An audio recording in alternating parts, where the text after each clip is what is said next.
Got There it. we go. Got it. Cool. All right. We'll do our intro.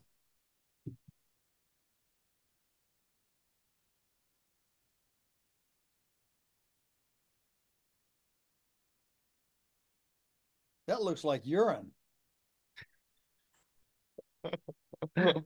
All right, y'all. Welcome back to the Fearless Podcast. This is episode 76. And tonight we have the OG of American regenerative agriculture, Joel Salatin himself. Joel, welcome to the Fearless Podcast. How are you doing, sir? I'm doing great. Thank you for having me. It's a real honor. And the urine you saw me drinking is electrolytes. So I'm not one of these people Hippies. like Bear Grylls that drinks their own urine. Oh, that is great. Hey, Joe, I wanted to have you on for two reasons. You're a very good friend of yours, John Moody, came on the podcast. And so I wanted to get a chance to talk about the Rogue Food Conference y'all are having in Dallas. And secondarily, maybe we could start out by you describe yourself as a Christian, libertarian, environmentalist, capitalist, lunatic farmer. So maybe for those that aren't aware of who you are, maybe you could kind of break that down for us as an intro. Sure. Well, thank you very much. And yeah, so I developed this moniker many years ago, actually, because I was so tired of being assumed that I was some liberal earth muffin tree hugger, commie pinko, because I was a quote unquote organic farmer. And so I could either be frustrated by it or I could have fun with it. And I decided to have fun with it. And so I made my own moniker, a Christian. I am a Christian, a libertarian. I'm a small governmenter. I don't think you can have small business and big government. The two are mutually exclusive. Um, and let's see what I've got: Christian, libertarian, environmentalist. So I do care what happens to the environment, and I think it's all God's stuff. It's not my stuff. And I'm not sure he would be happy with a dead zone the size of Rhode Island in the Gulf of Mexico um, that we've created. And then, I mean, stuff I'd say somebody destroyed my backpack, if it were mine. And then capitalist, yes, I think that capital is important. I'm not opposed to Wall Street. I'm not opposed, to corporations. I'm not opposed to business, and I think profitable business is a good thing. And so I'm a capitalist, and then a lunatic. I've been called to my face by numerous times. You know, a typhoid Mary, a bioterrorist, a uh, a starvation advocate, because we all know that unless we use chemicals, half the world's going to starve. And so there again, Absolutely. I decided, well, I could either be frustrated about this and just let it get at me, or I can just turn it around and have fun with it. So I decided I'll embrace it. All right, yeah, I am crazy. Of course I'm crazy. And lunatic seemed like a pretty good word to go with it. And so I took that, and that has become a true that's one of the best decisions I ever made. I mean, it's become a real handle. If you Google lunatic farmer, there is not another one. I'm not defending this from any other, intellectual property on the planet. I don't have to register. I don't have to do anything. I'm the only lunatic farmer in the world, so it's kind of cool to be that exclusive. That's awesome. Perfected your branding. Yeah, man. Yeah, man. That's good. I don't have a bunch of other people knocking at the door trying to call themselves a lunatic farmer. So many people, I mean, friends, good friends, it said, man, that's pretty risky. I mean, a lunatic farmer, I mean, nobody will believe you. You'll lose your credibility. Nobody will, listen to you at all. And in fact, it's done exactly the opposite. It's opened all sorts of wonderful doors and opportunities. To everybody wants to hear the lunatic farmer. So yeah, it's a lot of fun. That's awesome. Well, I was thinking maybe we could unpack one of the things I wanted to talk about is the bureaucratic deep capture of our food resources and supply chain. I believe that your Rogue Food Conference is kind of like in light of this with, I know it's going to be focusing on the RFID cattle tracking shenanigans, but I thought maybe we could delve and dive into this bureaucratic deep capture of Yeah. how they're trying to systematically eradicate our food system, just like we're seeing in Europe with the UK and registering your chickens and all that good stuff. Yeah. Well, uh, what we've got is a situation where we have an American populace right now, unfortunately, that has drunk the Kool-Aid that says the only safe food is government sanctioned food. In other words, if there's not a government stamp or a bureaucrat to sign off on it, it's not safe. In fact, I was a couple of years ago, I was speaking at a university in California, and during Q&A, I don't know, just things kind of one thing led to another, and I just whatever the spirit moved, and I thought I'm going to ask a question. So I had this, lecture hall of I don't know, 200 or 300 students in there, and so I said, let me ask you a question. I said, how many of you think that in order to eat a carrot out of your own garden, a government agent should put a stamp of approval on that carrot before you can eat it, to ensure that it's safe, so you don't eat a bad carrot. And guys, 1/3 of the hands went up. Now Wow. it wasn't half, all right, but 1/3 of the hands went up that a bureaucrat should sign off on your eating a carrot of your own raising and producing in your own garden. That's where Wow. our country has come at this point to to wanting government whatever approval, licensing, compliance, oversight. Let's just say oversight. That's the word they use. We need oversight. We need oversight. Well, whenever there's government oversight, that oversight is going to be um, coming from a certain orthodox narrative, and that orthodox narrative is not going to be, you know, home kitchen charcuterie, or backyard butchered pigs, or homemade pot pie. It's going to come from a narrative that everything needs to be licensed and signed off on. And the problem is that all food regulations are size prejudicial.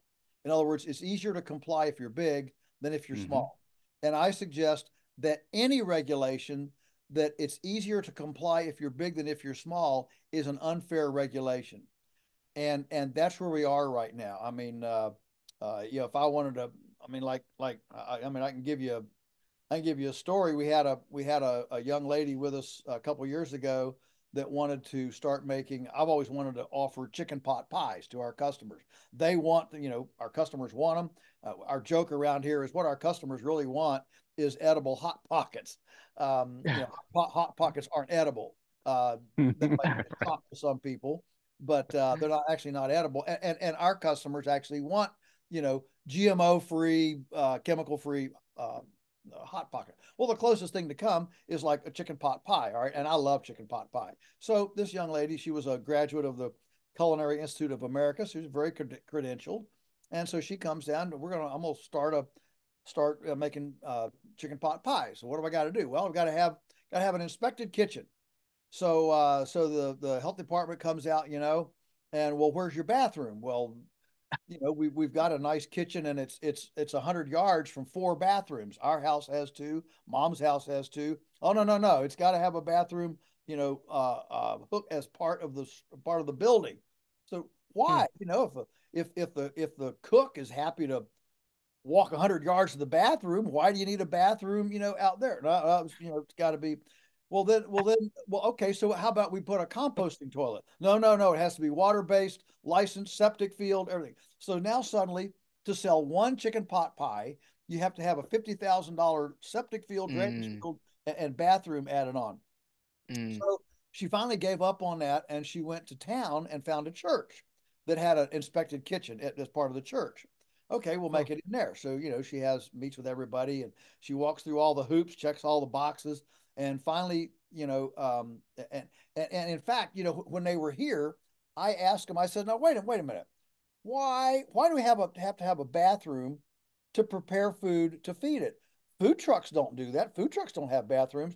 He said, yeah, that's a loophole we're trying to close. We're trying to work on that. Mm. Oh my goodness. And so then I said, oh no, wait a minute, let me get this right. Are you telling me, he said, so yeah, you're right. You can prepare food out of a food truck and sell it. I said, okay, so you mean if we took this kitchen that we have that you said is okay, except for the bathroom, if we took that kitchen and mounted it on a truck chassis, so it's now on a truck chassis, then we wouldn't need a bathroom. He said, that's exactly right. I said, wait a minute, can you tell me why any of this makes sense? And then he said, but the problem is if you put it on a chassis, then you can't sell the food that's produced in that off site. In other words, we were wanting to make pot pies, freeze them, and it would go as a heat and eat, ready to eat meal, with our regular, T-bone steaks and chicken and all the stuff that we normally do, eggs. And so, we'd fix them, we'd freeze them, and then they'd go as a frozen heat and eat ready product. And he said, yeah, you could do the food truck route, but then you can't sell any of that off site. It can only be sold on site. So they've got you coming and going. So anyway, she goes to this church and finds this kitchen and starts working through this. The congregation is thrilled to have a rent coming in from the kitchen, because they're a old mainline church. It's a massive church with about 10 people still going, and they're all in their 70s. Yeah. And so they're thrilled about it. Anyway, comes up to the final day, the final stamp of approval. The guy walks in. He's been working with her, for almost of a year of trying to work through all this. And he comes in, he says, I think I'm the wrong department to give this license. It needs to be this agency over here. And it just killed her. It just, she said, all right, I'm done. I can't do this anymore. Yep. And she left. And and our customers don't get chicken pot pies. We can't make them. We can't sell them. Somebody lost an entrepreneurial opportunity, and there it is. And that story can be repeated 1,000 times a week in the great liberty-minded country of modern America. And that's by design, right? You're mentioning about how the largest, the largeness, like you can do all the things if you're huge, right? Because you can financially do that. And then everybody wants to know why our food supply chain is monolithic, where you have two companies that process like 90% of the world's pigs, and then you have 6 beef processors, and most of them are international. And it's because of this bureaucratic, technocratic, pay to play payola, like this, like real world mafiosa. There's a podcast called the Meat Mafia, and there definitely is a food mafia, and it is being it's being facilitated by this bureaucracy, that the sole purpose of that bureaucracy is so that homesteads, mom and pops, up and coming teenagers, and those that want to experiment in this capitalistic market are prevented from entry. And the transnational mega corporations that have transferred 99.8% of the wealth in the world into their own market share are just left to run roughshod, extract all the resources, and leave us making, I don't know, basic universal income predicated upon their metadata. So if I may, I'm going to dare to take a little different tack than what you've just taken there, because I think it puts the onus, or the agenda, if you will, on the wrong person. So I've talked to, over my career, I've done numerous congressional hearings, State Department hearings, different things. I've talked to the people, to the regulator, to the bureaucrats. All right, these evil, terrible bureaucrats, and I do not believe, that they have a conspiracy in mind. Let me tell you about a conversation I had, for example, with our head of meeting our Department of Agriculture, our Virginia Department of Agriculture. So I was down at Virginia testifying before our General Assembly on cottage food laws, and you know, a little bit of, well, to open it up a little bit so that neighbors could sell to neighbors, you know, neighbor to neighbor, so we could have some food commerce neighbor to neighbor. And so he caught me during a break. Very nice guy. Caught me during a break. He said, Joel, he said, we can't give people food choice. He said, if we let people choose their food, we couldn't build hospitals fast enough for all the sick people getting bad food. And he looked at me and he said, you've got to understand, I am personally responsible for every morsel of food that enters the mouth of every citizen of the Commonwealth of Virginia.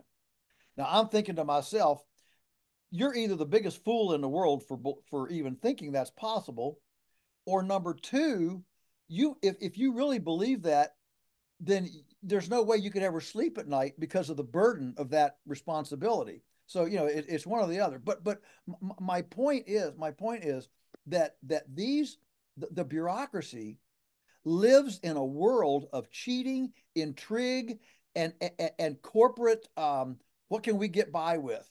And so if you're looking for, you know, a perpetrator, you know, why have we gotten this way? It's the consumer. It's the consumer who has demanded the government oversight. And so they've shot themselves in the foot. I mean, think about it. In 1906, and Upland Sinclair wrote The Jungle. And at that time, seven large companies controlled half of America's meat supply. Seven controlled half. And there was no chicken. There was no Tyson. There was no big chicken company. All the chickens up until 1940. Get this: up until 1940, the average flock of chickens in the United States of layers was 100 or less. Up until 1940. Okay, that's crazy. So all of this you know, these factory farm things are a very recent invention. They haven't been around that long. And so we go back to 1906. Upland Sinclair writes The Jungle, and accuses the seven big meat packers of an oligarchy because they control half the nation's food supply. So, you know, within 6 months, what people don't understand is that within 6 months of that book being written, those seven companies, lost half of their sales, and Americans flocked to backyard butchers, neighbors, local food systems. It was the biggest return to local food systems and neighborhood, you know, community slaughterhouses and stuff that the country had ever seen. And so these big seven companies, you know, Swift and Armour and stuff, they went to Teddy Roosevelt, who was the president at the time. I call him Teddy Rooseveltsky. He was actually a socialist. And they went to Teddy and they said, look, we've got to have protection here. We're going to go bankrupt. People aren't buying. We need a government program to give us credibility with the consumers again. So he was more than obliging and established the Food Safety Inspection Service, FSIS, in 1908. That came in. So here we are, a little over a century after the government began inspecting meat and poultry, and at that time, we as a nation considered seven big players controlling half of the nation's meat supply as being, you know, like un-American. Okay, and today, as you said, TD, we've got four controlling 85%. And people have the audacity to call that the free market. No, we haven't had a free market for a very, very long time. So as soon as you have government oversight, what you have is a prejudice against newcomers. You have prejudice against competition, and you have compliance requirements that are so onerous that startups, that entrepreneurs wanting to birth embryonic startups can't birth them because the embryo has to be too big to be birthed. The reason an oak tree starts from an acorn and a human starts from a little baby is because if you birth these things very big, the birth doesn't work. And so what's interesting, what people don't understand is that the big outfits today, Frank Perdue, Don Tyson, Bob Evans of Bob Evans Restaurants, all of these great big brand names that exist today all started in the 30s and 40s on the tailgate of a pickup truck with some local, aggressive entrepreneur that said, "Hey, man, I can build this business," and was, developed a better network, a better distribution, better product, better, marketing, and built a brand. And the problem is that if we don't preserve the same freedom for competitors today to start up from the tailgate of a pickup truck, we doom today's consumers to the innovation that always happens from the tailgate of a pickup truck, and we ensure the continued concentration and centralization of the big players who got in early enough to enjoy the ride of protection through the government bureaucracy. And so this thing started with consumers exercising their market capacity, the big corporations asking for relief, but then consumers have been duped into this idea that the government oversight is some sort of non-political, empirical, objective test, when actually it is very much dominated and controlled by a fraternity of corporate bureaucratic collusion that conspires under the pretense and the push of consumer advocacy, like Ralph Nader and those kind of people, that are paranoid. So the industrial food system moved into an opaque place. 400 years ago, the butcher, the baker, and the candlestick maker were embedded in the village. Everybody knew who the good ones were, who the frauds were. They lived in town. They went to church in town. They lived above their stores. The good ones succeeded, and the bad ones got run out of, couldn't succeed in business. Well, in the industrial food system, what's happened is that these businesses have gotten so big, they put up razor wire, no trespassing signs, guard posts, and people, when people can't see behind the fence, they become fearful. What are they doing behind that fence? And so they ask for government. They're looking for a bigger bully. Well, we need a bigger bully than those corporations. And so they look to the federal government as the bigger bully than the corporations. But it's all being created by fear of the unknown. And when you don't know what's going on behind the fences, that creates fear. Fear creates a desperate desire for somebody to come in and police it all. And so that's the kind of political climate and context that we're dealing with now. And so that's why I'm on a bit of a tear to help people to understand we've got exactly the system we asked for. And if we want freedom, we've got to ask for freedom, and we've got to demand freedom. Yeah, and one of the ways you do that is with your monetary choices. Yes. And another way that you do that is to participate directly. We were part of that homestead tsunami you talk about. We were probably maybe the initial first shockwave in like 2010. We got some chickens and goats. And then in 2014, we strategically relocated to Texas. And now we have a small herd of cows. and we've been cured of a lot of our other animal fixations, and Yeah.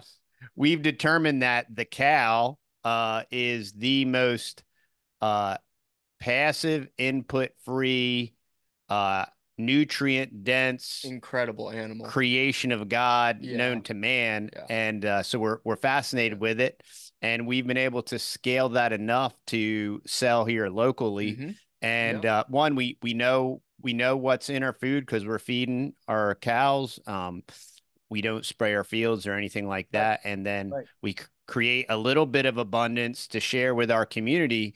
And not everybody has the grass to do that and different things, but just starting, I mean 10 years ago we never would have imagined that we would be raising cows. We certainly wouldn't have ever Yeah. dreamed that we'd be selling our own beef here locally, but it's just doing like that 1% every day, that making that tiny financial decision, and just putting in a little extra effort. Maybe it's 50 feet of fence, and as you continue to do that, it's just that little bit of effort every day. And 10 years later, you kind of look back, and it's a miracle. It's like the It push really up. is. Yeah. You can't do push ups, you're overweight. You fall on the floor and you do a push up, and then you do a push up every day, and then by the end of the week, maybe you can do 2 push ups. By the end of the month, you might be able to do 100 push ups, and it's that same concept of just these small daily decisions that you make that can achieve greatness. And that's kind of like the message that we want to present and show, is like everybody can do this in their own way. One, you have to be cognizant of what the issues are. You have to be cognizant that the our mainstream food supply is poisoned either by design or by default, just because of scientism, right? It's just like you were saying, people desire this sanitized version of reality. So if we apply the scientism, there's certainly some type of genetically modified or some type of sanitized with some chemical spray, Yeah. or maybe it's some type of forever chemical we can spray on something to make it shelf stable. Well, it's the same reason why people get grossed out when they hear that, people love to drink raw milk. And Yeah, yeah, they get exactly. all skeeved out. And I'm like, they want to pasteurize it and do all this disgusting There was stuff to quite a it. hubbub on Twitter a Yeah. couple weeks ago from Matt Walsh, like jaw jacking long about how He still talks about terrible raw that. milk is. He still talks about that. Man, it's so weird. Well, most of the industrial or processing that goes into food, we now have this new term, ultra processed. Mm, But most of the manipulation of food in the industrial food sector has one. Well, they have two aims. Um, I love your term there on scientism in food. They know our body, they know our taste, and they know what makes us addicts. Addicts to mm, sugar, salt, very certain true. kinds of things. Yeah, and so Yep. manipulated. I mean, that's what they do in New Jersey. That's Hmm.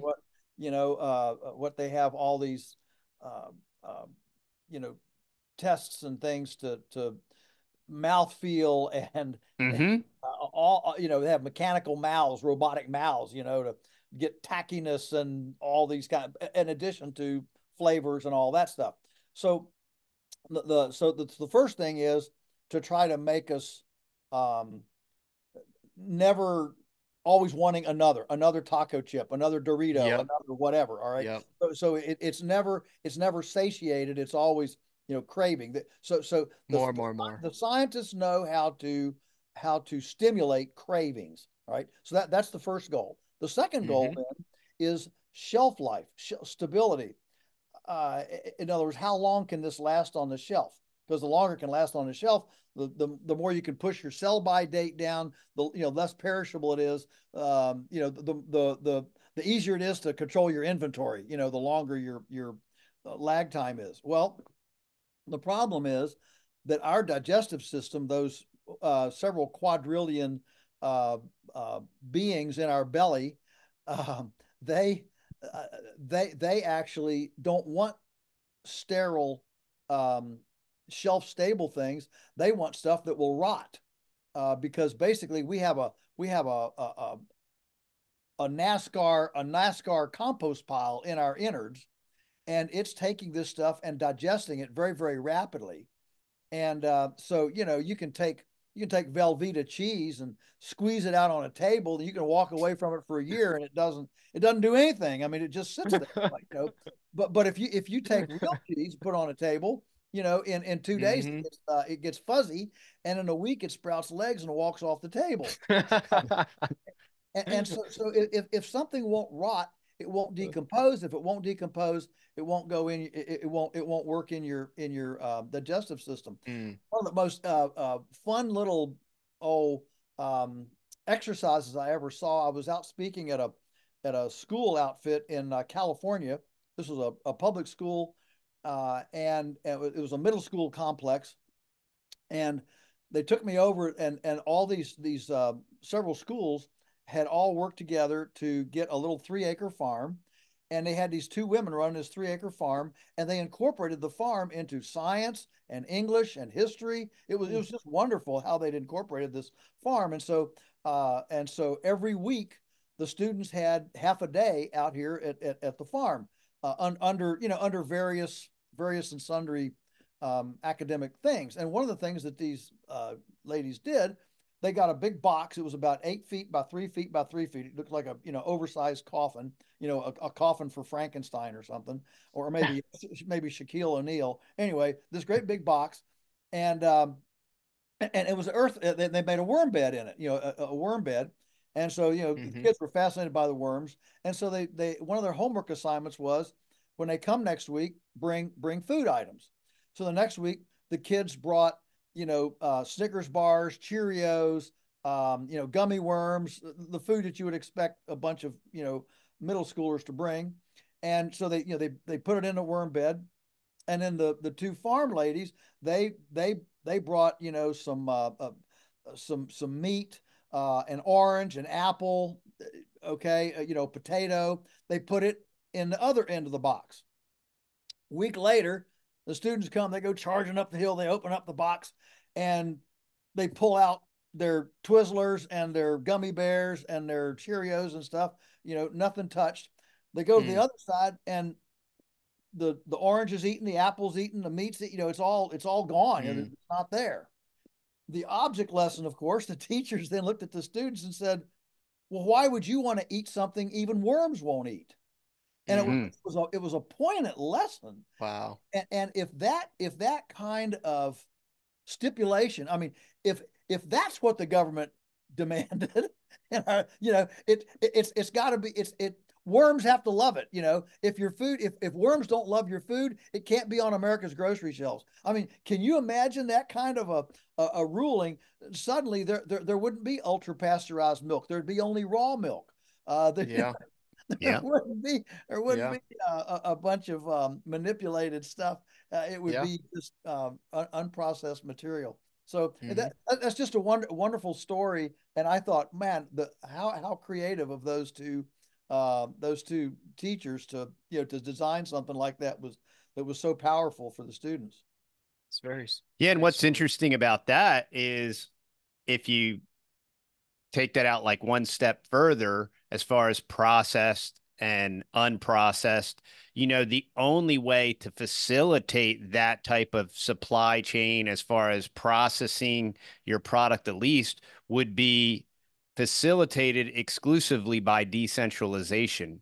Your raw dairy couldn't be, if you're in Texas, your raw dairy couldn't be in California. I mean, I realize there's dry ice and different things like that, but that would almost facilitate decentralization, because your proximity to your product would have to be within a non-perishable range, which would then actually reinvigorate our food system, our food supply. It would make smaller concerns obviously more profitable, because it would drive business to them.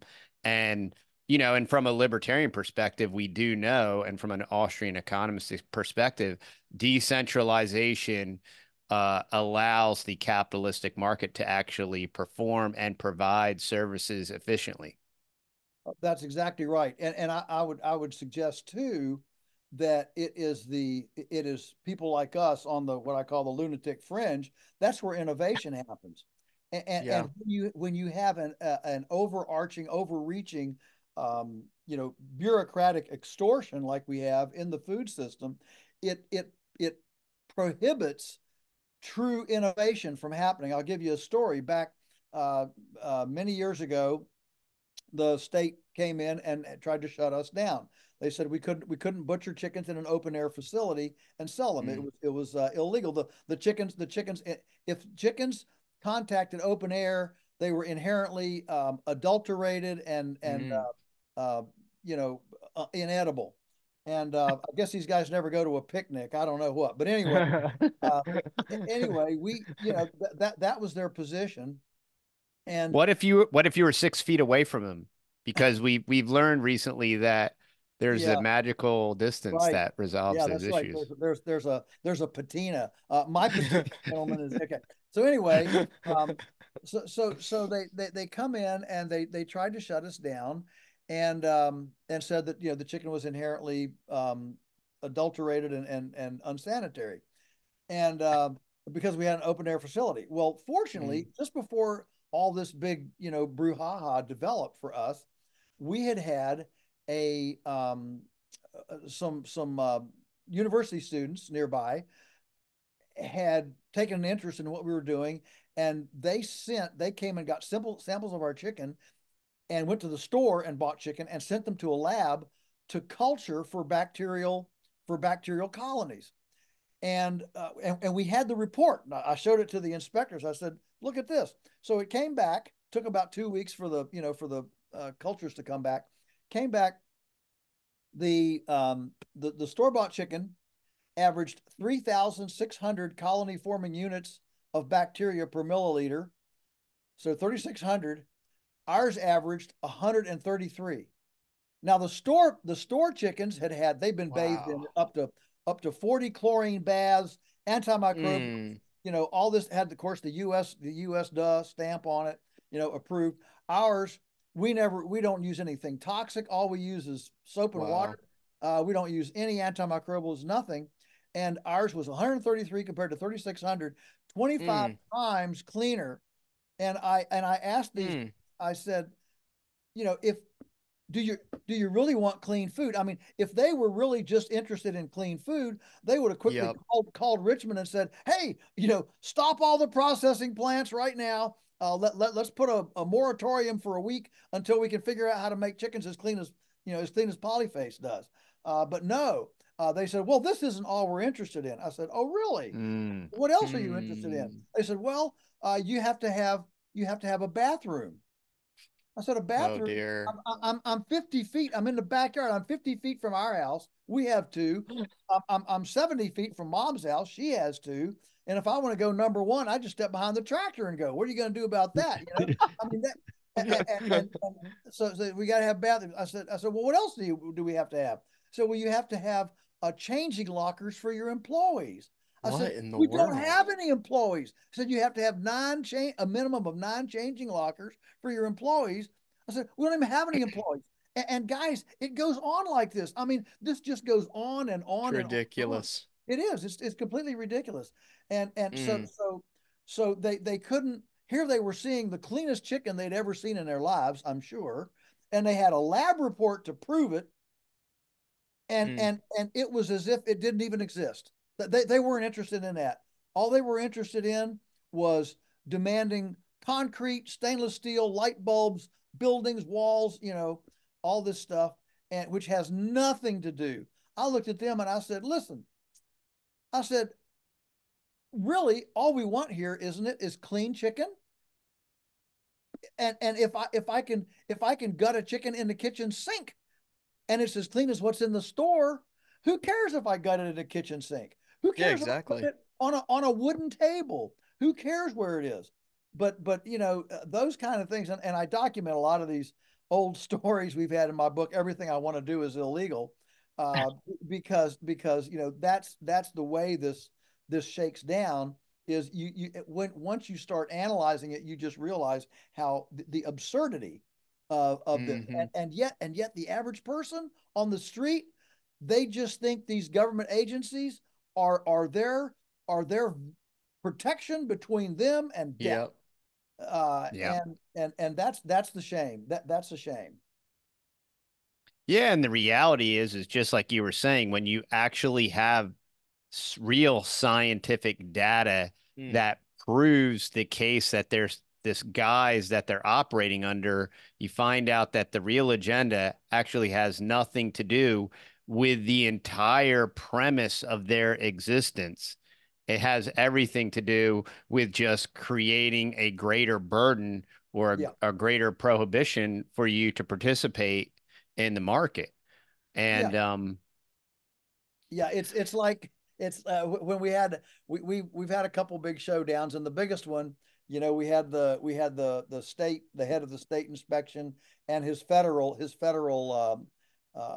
whatever compatriot, and we had our delegate, our state delegate's legislative assistant here. He was busy, he couldn't get here, but he sent her. And between you and me and the fence post, a lot of times the head legislative assistant for elected politicians is actually smarter than the politician. The politician is Mm. a good, speaker, and they're, good Mm-hmm. press the flesh, but a lot of them, the smartest people are actually on their staff, and a good one will, get good people. Anyway, so she's sitting there, she's a really classy, 55-year-old lady with, half moon glasses, and she pulls them down on her nose, and she looks up at these two bureaucrats. She says, "Gentlemen," after a half hour back and forth, and she says, "Gentlemen, is it possible that these regulations were created by some bureaucrat sitting in a government office somewhere who could never have conceived of an operation like what Joel is running here?" And Mm. boy, she just nailed it. She just nailed it. Mm. That's why I'm actually gentler. I'm actually gentler on the bureaucrats than I am on the duplicitous consumers who demand the bureaucrats. Because the bureaucrats, they're just doing what the legislature has entrusted them to do. We want you to make sure nobody ever gets sick from a bad chicken. All right. So they sit Mm-hmm. there in their cubicles. Well, what would it take to make a clean chicken? Well, you need this temperature water, you need this amount of antimicrobials, you need this kind of table, you need this kind of floor, you need this kind of drainage system, and all this stuff. And and the fact is, you don't need any of that to make a clean chicken. But they're Mm-hmm. thinking in terms of Tyson, Purdue, Cargill, and they're creating a structure that a non-thinking, non-caring person couldn't help but have a safe chicken come through it. Well, we care, we think, we observe. We don't need $1 million worth of infrastructure surrounding every chicken. All we need to do is care. And if we care, we're okay. But of course, most of these big companies are populated, their workforce doesn't care. They're yeah. just, in fact, they want to get out of it as soon as they can. And so they're, every waking moment, they're conspiring on, how can I get out of this place? I mean, the turnover is whatever, like 40% or some such thing. Yeah. It's crazy. And so it's a different world. And so yeah, the problem is that we need a place. When the other side says, well, we need a level playing field, it's not fair for us to give you concessions and not that we can't give to Tyson. So we need a level playing field. That all these regulations, this is to level the playing field. You know what that's like, guys? That's like saying we're going to level the playing field on football. We're going to level the playing field on football. So we're gonna criminalize any football game that's not played in an NFL stadium and refereed by licensed NFL referees. So you can't play in your backyard. You can't have the lilac bush and the peach tree as your goal, as your goal posts. You can't play with 6 players. You have to have 11, and you can't play with 12. You got to only have 11. If that were the case, where would be the innovation, the creativity, and the skill set coming in to the NFL? Well, it comes from pickup backyard ball games that kids play when they're 6 and 7 and 8 years old. That's where the cream starts to rise. And so in food, it's the same situation. Leveling the playing field by precluding participation from all the little innovative upstarts guarantees that you will only have the orthodox narrative and whatever the status quo protocols perpetuated ad nauseum into infinity, when actually we've shown you can have clean chicken, you can have safe food without a bunch of toxic chemistry. You can do this. And so preserving the opportunity of embryonic prototypes to access the market is absolutely the key to not only preserving competitive authenticity within the marketplace, but it's the only way that you can guarantee that tomorrow's food will benefit from today's innovation. Yeah, and you've also proven that you can do it in a profitable fashion and that it's scalable. And this is one idea that I wanted to bring up and get kind of your ideas or feedback on it. Regenerative farming must be legacy based to work and to scale long term. And I think you're an example of that. We now see the next generation that's kind of taking over and advancing. But if we're going to practice these regenerative principles and we're taking this like old property with terrible soil and we're doing this process, that process isn't an instant process and it takes time. But if it's done properly, right, it exponentially improves. And in theory, that next generation, if taught and participating properly, it should continue to exponentially expand. So if regenerative agriculture is a solution to our supply chain issues, it must in some way, and in your case and in our case, we want it to be our offspring, and Lord willing, it'll be our offspring taking it again to the next level. But even if let's say you don't have any children, if it's that one key man employee or whatever, it should or needs to be designed in a legacy type format in order for us to be able to resolve this supply chain issue.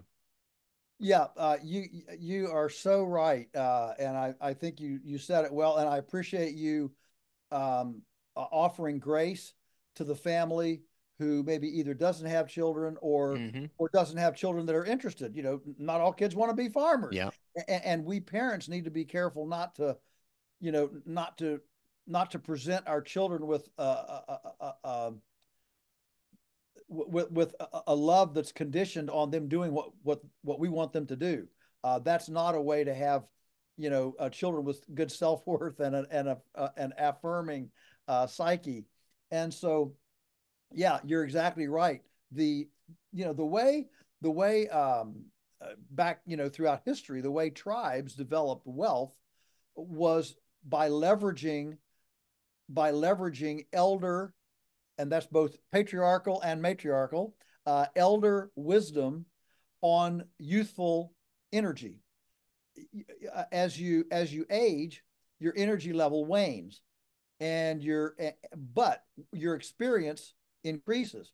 And so, um, in a snowstorm, for example, here's the old, patriarch sitting back there, he's 70. He says, yeah, I remember back in 67 when we had that blizzard and the cows went out over that hill, and it was warm back over there, and he remembers where the cows wanted to be, but he doesn't take them out there. He sends the young generation out there to take the herd to that backside of that hill where it was protected from the blizzard, and where he remembers that they wintered that blizzard just fine.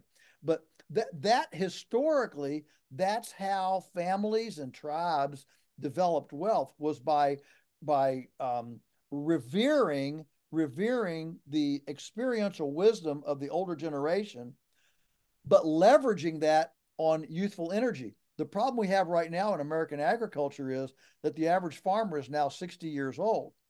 Mm. And in the next 15 years, that's 15 years, half of all America's agriculture equity, that's land, buildings, and equipment, half of it is going to change hands to the next generation.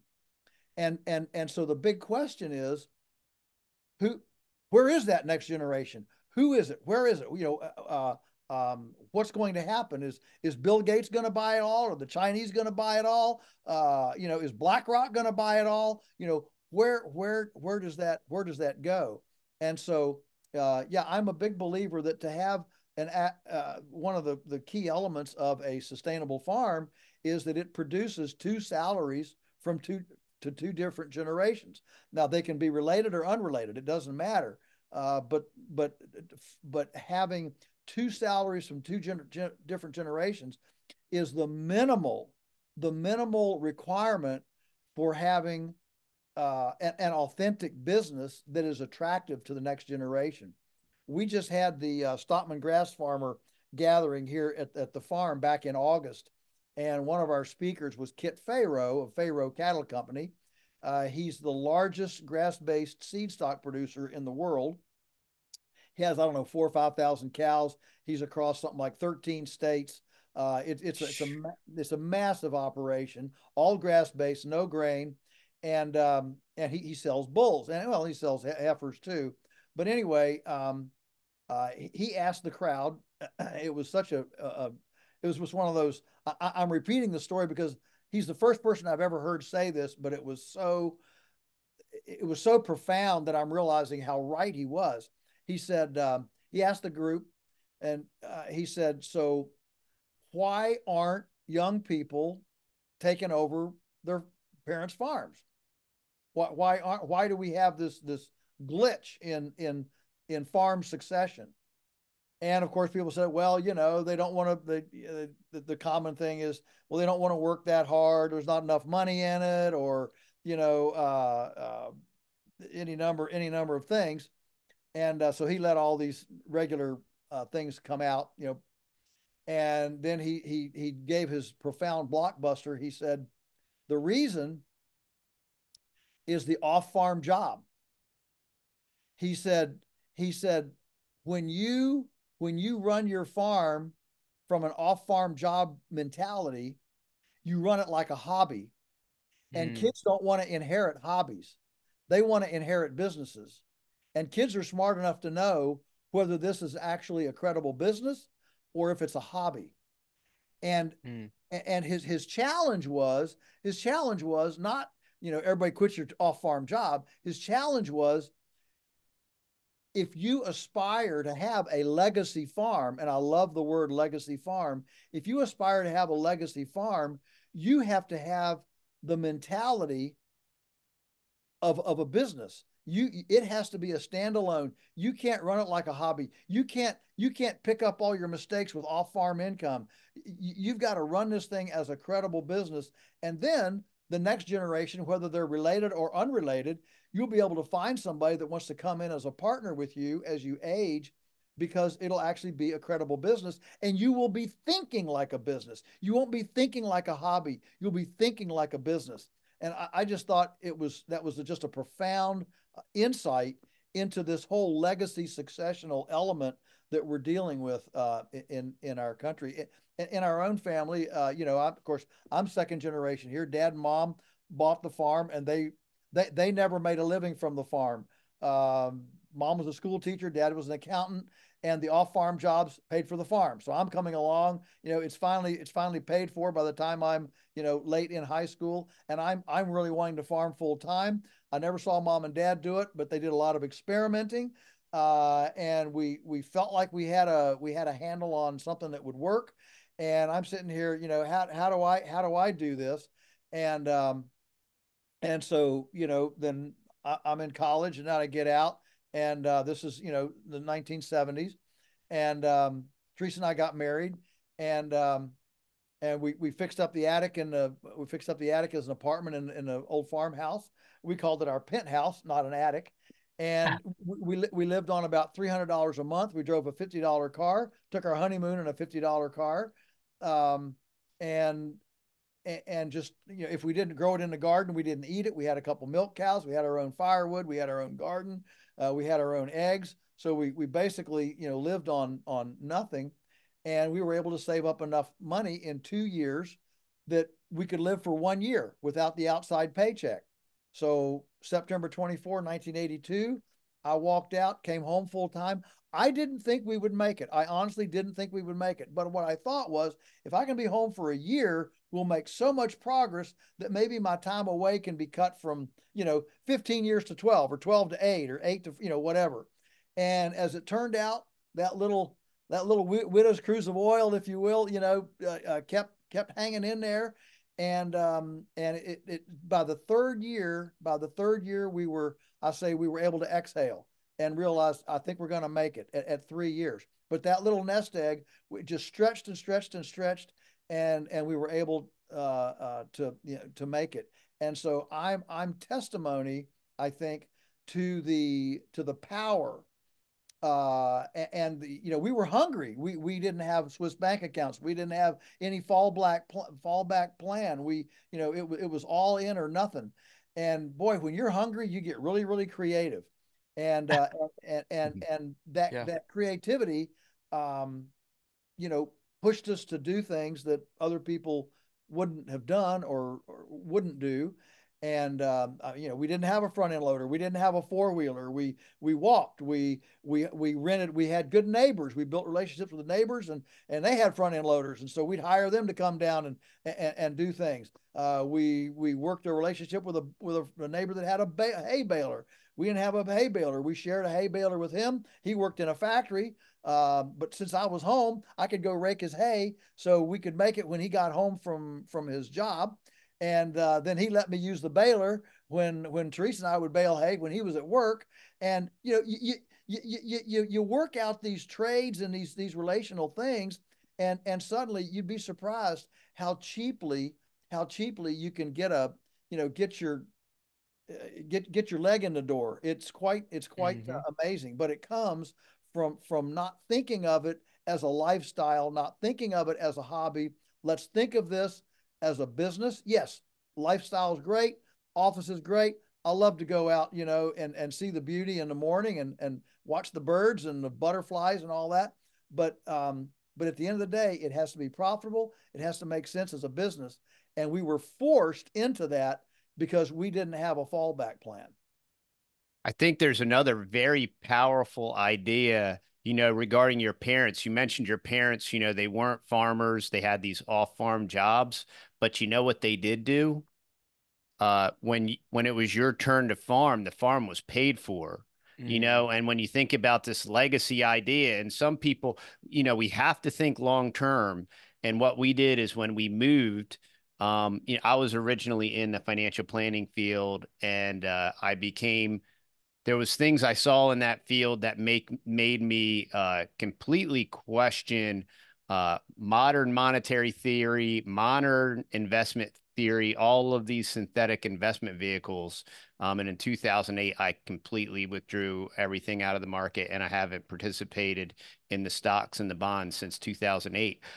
But we developed this idea: what if we could develop a legacy in real time, not an insurance policy, and when we croak our our children just get money, right? But what if we could create a living legacy? And what if that looked like, okay, we can acquire dirt, right? And we can acquire dirt and we can develop that together as a family. So the boys and our little girl, they can participate in that process, develop it, whether it's cutting down trees, clearing land, burning brush piles, and all these things. And if we can do this live in real time in our lifetime, then that land will be available for our children, right? So my son, he's 19, and as we speak, he's building his house on the property next door, which we purchased last year.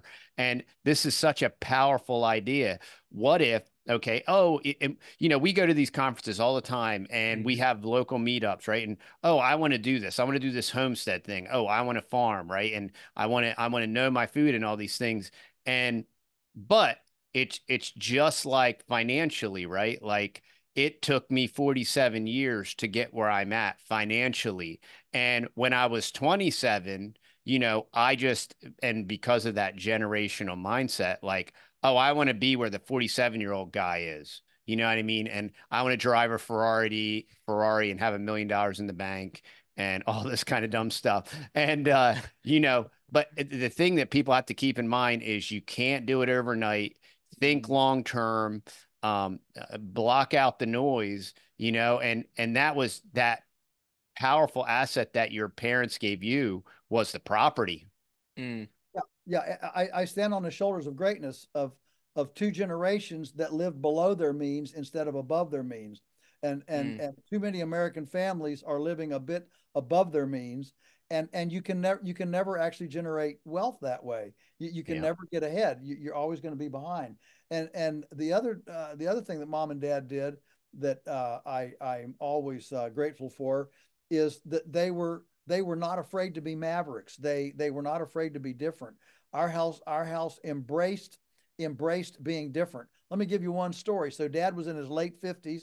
As I say, he was an accountant. He was not a CPA, but he did prepare taxes and did bookkeeping. In his late 50s, he was the head financial officer for a small, sole proprietorship in the area. Had about I don't know, 15, 16 employees. It was a metal fabrication outfit. They did, stainless steel conveyor belts and all sorts of things. Metal fabrication shop, and he was he ran the office. He did all the bidding and the drawings and the estimating, supplies, payroll, all that stuff. So it's 1970, whatever, 1974, the Arab oil embargo. You guys are too young to remember that probably, but when Jimmy Carter was president, the Arabs embargoed oil, and we couldn't get oil. And in the U.S.,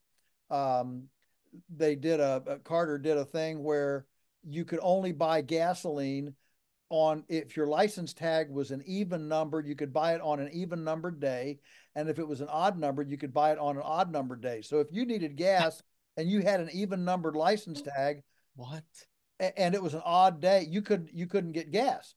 And yeah, you young people, you don't realize all this background. Okay, so against this background, it was a huge thing. You can look it up. All right.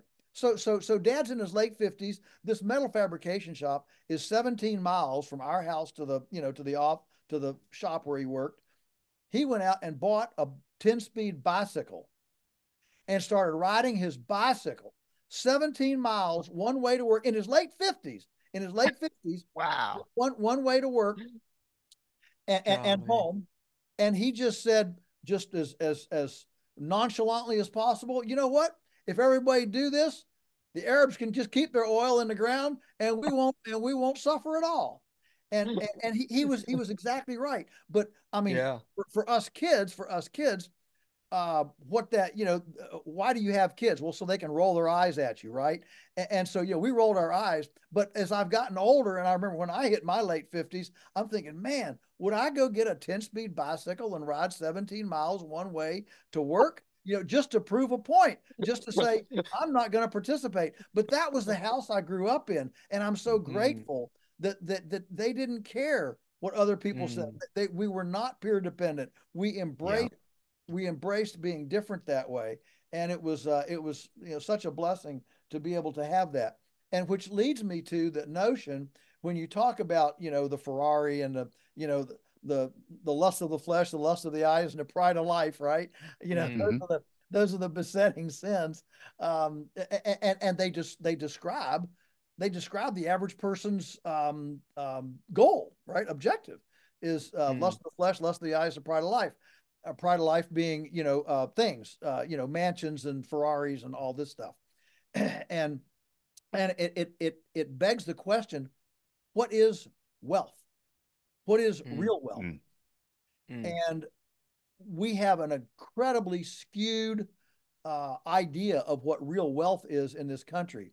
And I would suggest, especially in a day, in today's time, when there are so many things that seem to be, what should we say, coming off the rails, that the new 401k plan, if you really want a true 401k plan, it means that you live proximate to people in relationship with people who know how to grow things, fix things, and build things.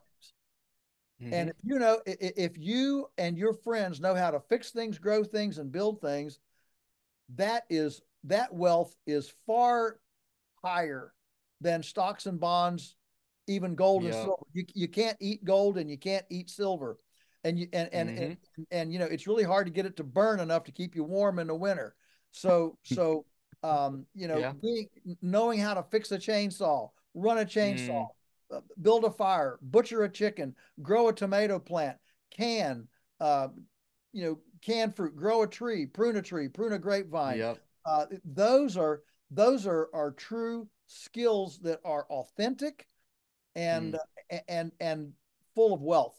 And so I think that there's we have missed in our country, we have missed a deep appreciation of non-monetary wealth, how valuable it is, and how to acquire it.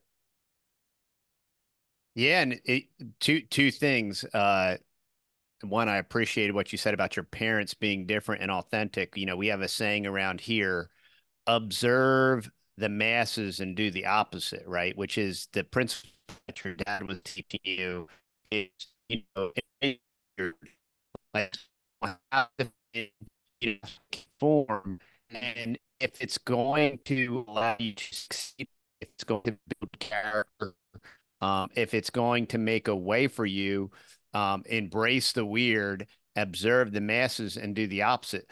Secondarily, what you're mentioning about these worldly possessions, the lust of the eye, the lust of the flesh, and the pride of life, the Ferraris and different things.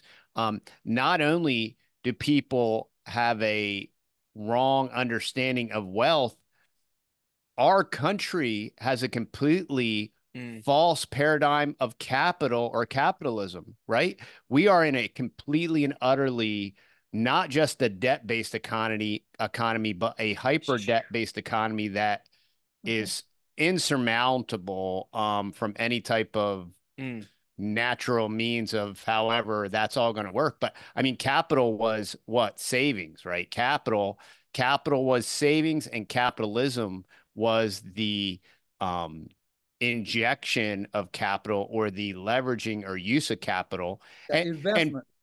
And this is why people want to know, how did BlackRock and Vanguard and State Street, how did they take over the world? Well, we gave them all of our money is how. Because of hyperinflation, I need an 8 to 12% rate of return. The only place I can get that rate of return is in the stock market, right? So we outsource all of our wealth. We've outsourced all of our strategy.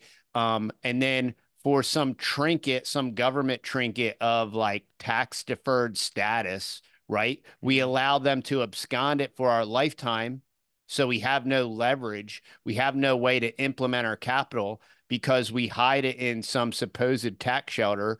And we assume, and all the smart financial planners tell us that, well, when you retire, somehow your tax rate is going to be lower than right now because somehow taxes are going to go down. Well, I've been alive 47 years, and for the last 47 years, I've watched taxes go up. And so, we do have. let me tell you, I'm 20 years older, and it'll still be the same way in 20 years. Trust me, it's not going to happen. And do you mean to actually tell me that modern monetary theory doesn't work? I thought that was the I thought being overspending by $2 trillion in 1 year was a way to solve all the problems. Mm. I thought economics only works for individuals, but governments they're immune to the principles of economics. Henry Hazlitt and Milton Friedman, all they sound good for you and me, but when it comes to the government, they don't have to abide by any of these economic principles. Yeah, except for I thought it was of, by, and for the people, right? Like it, because look, they do the same thing because, oh, they, them, and those, and the government, the pejorative, but it's made like these district of criminals and these swamp creatures that do all this stuff to us, they're people too. And so it's, but they like to create this largesse of a word government, and the Yeah. government gets a pass, and it can break every rule. And meanwhile, us plebs down here, we have to be Yeah. good taxpayers. Yeah, we Yeah. did. Well, we live in a time of where it's hip to defund something. We're gonna defund investing in Israel. We're gonna defund the police. We're gonna defund this. Well, you know what? I got news for you. It's time to defund the government. And so Mm. Amen. let's all figure out how to live on less, so we pay fewer taxes, and uh, have our, if there's one reason to have a business, an LLC, it's so you can live your life with pre-tax dollars. So, I don't own a car, I don't own a phone, I don't own my laptop. The business owns all that, and so I can expense all that off as pre-tax dollars. And so in actuality, most of our lives, Teresa and I have actually lived under the cash poverty line. In America, we've lived under that cash poverty line, which means our taxes are extremely low. But how do we do it? Well, if we don't have to buy a car personally, don't have to buy a laptop personally, don't have to do the utilities personally, if we don't have any of that, you don't need much actual cash, personal cash, to live on. And so you drop that way down with your LLC, and the LLC then bleeds off its income to show very little profit, by bleeding off its income to your necessary business expenses. And you don't take very much income, and suddenly you defund the government. And if everybody did that, we'd have a different climate. That Yeah, and you that know what? that would be climate change we can all get behind. Yeah, that's right. You know what else you're doing is by trickling money to yourself personally, you are war chesting your revenue and your wealth in your farm, Mm. which is then going to pass forward. Um, if it's established properly, it's going to pass forward in a untaxable or a less taxable format. Yeah. And that is a wealth strategy, and it's not sexy, and there isn't a pie chart, and you can't demonstrate a 8% year over year rate of return and all these different things. Mm-hmm. But you have a mitigation tax strategy, and you are war chesting your real world wealth in infrastructure and in real stuff. I mean, I think we can't overemphasize, like, everybody's like Meta and VR and augmented reality and high Yeah. rise living, and we really have to return to the real stuff, dirt and dirty fingernails and all these different things. And these are solutions. Like, these are the way to solve the problems. Yeah, for example, great point on. For example, on our farm, over the years, and this has taken years to develop, but we now have 12 miles of buried 1.25 inch water line around all, 12 miles around 12 our fields miles. that are fed by ponds that we've built up in high valleys that give us 70-pound pressure water, gravity, no pumps, no electricity, with millions of gallons stored in these excavated a labyrinth of ponds that tie together to give us millions of gallons of water across the farm with no electricity, nothing. And that is, the interesting thing is visitors, nobody sees it, because they're buried water lines. Nobody goes up to the mountain to see the ponds, so nobody sees any of this stuff. But from a long-term legacy, whatever, resilience, a resilient standpoint, goodness gracious, I mean, even if the power goes off, if a hurricane comes through, if we've got water, Wow.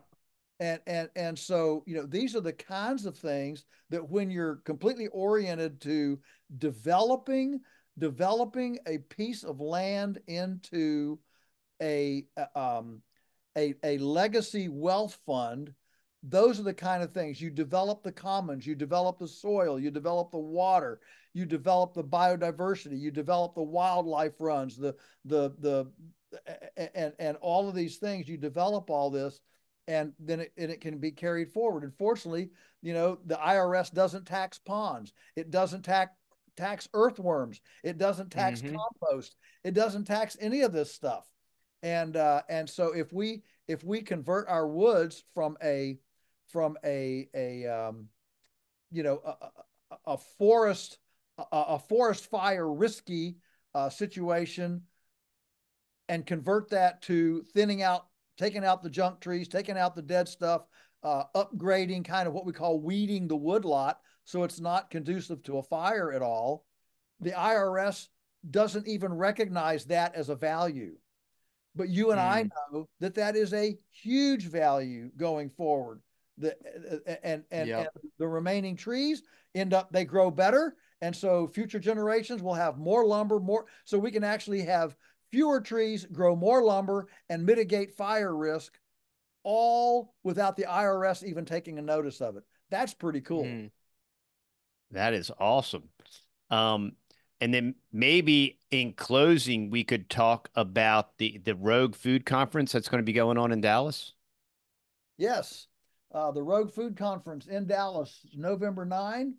And so our whole moniker there is circumvention, not compliance. There comes a time when government, especially federal government, overreach, or I will say tyranny, becomes so strong that rather than that it's actually more efficient, more efficacious to circumvent the rules rather than try to comply with the rules.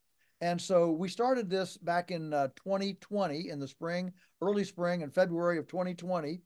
And we do 2 of them a year around the country, different ones. The next one's going to be in Dallas, November 9, and then one in Florida next spring, and then one in Ohio next fall.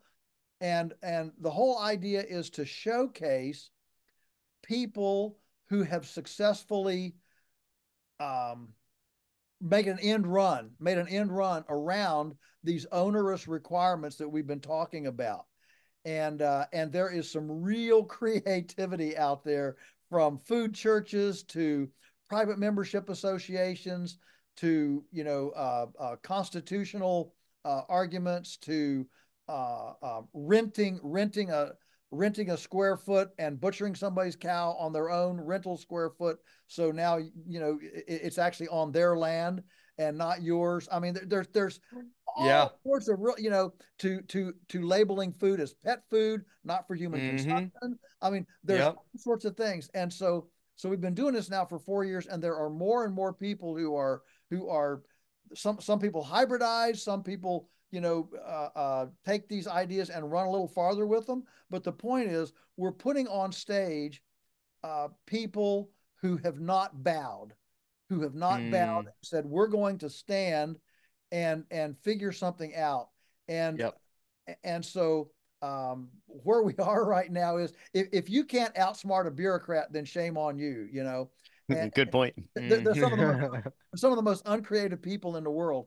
And so we if you ever Yep. want to come to a day where at the end of the day you feel like you have just drunk out of a freedom fire hose for the day, the Rogue Food Conference is a place to come. We're going rogue. We stand proudly on going rogue because we think the nation is going the wrong way, and so we're gonna go rogue, go a whole different way, and support and encourage folks who are doing it and who would like to do it. That's awesome. Yeah, so we've mentioned a lot of issues and different things, and the reason I wanted to bring up the Rogue Food Conference is these are people implementing the solutions to these issues and this bureaucracy. And there will be a link down below. If you're interested in the Rogue Food Conference, there will be a link down below. And so we have a lot of things going on. A lot. And recent developments, like my son's getting married and different things. Ah, So we wanted to come. I'm going to try to come, but I'm not sure if I'm going to be able to pull that off or not. But Joe, man, we really appreciate you coming on. We've learned so much from the information that you've put out over the years and the inspiration and the demonstration. Like, look, it's possible. I'm doing it. Here's how I do it. You can do it too. And that type of influence. And when you talk about wealth, right? When you develop that kind of influence to inspire people, that number, there's no number that can be put, and that is non-taxable as well. There's no number that can be put on that.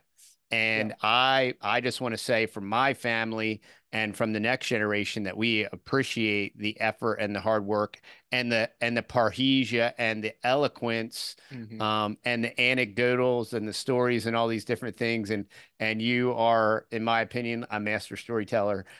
We appreciate you and we thank you for coming on. In closing, is there anything that you want to leave the audience with?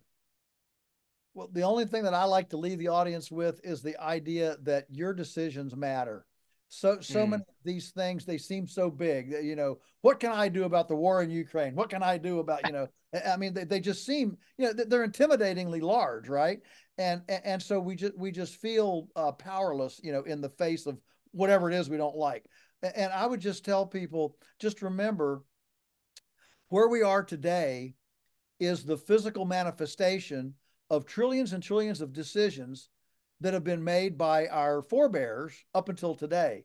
And where we are and the world your grandchildren are going to inherit is going to likewise be the physical manifestation of the decisions that all of us make between now and then. And so every decision you make matters. Every single one you make matters. And don't ever underestimate the power of the cumulative effect of many decisions made correctly. It's what has moved nations. It's what has moved movements. It has changed the course of history. And so don't worry about how many other people share your movement. Don't worry about how many other people share your thoughts. Just stand for what's right, do what's right, make your decision for what's right. And there are other people who also have not yet bowed to Baal, and they are looking for you to join us and make 1 + 1 = 3. Wow, that is excellent. So y'all, remember we are demonetized on YouTube and we are a value for value proposition. If you appreciate this information, support our affiliates down below or go to thetexasboys.com. Our new website is up and running. We love and appreciate y'all and appreciate your support. And remember, y'all, stay fearless, my friends.